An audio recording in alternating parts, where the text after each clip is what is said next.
Ay maşallah iş gelir de kardeş vallahi. Allah senin canı sağ eylesin.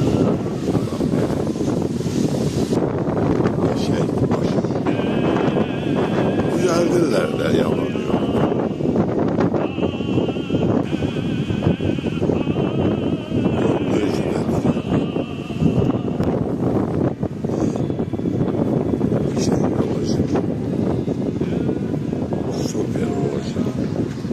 Allah hamsının kömeği olsun.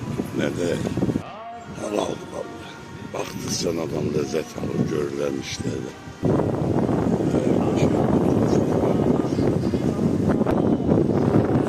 Burada Nerman metrosu. Burada da iş gelir maşallah. Gazıfı. Baksaçı güzel baktı. Biraz da güzelleşecek inşallah.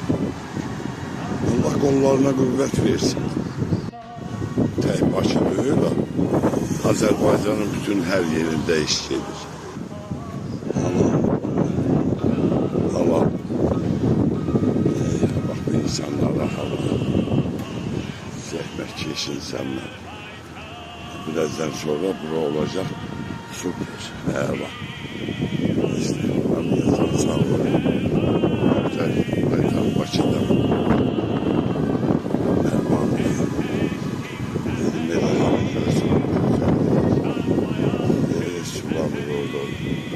Ona göre yamyaşıl değil bu istidir.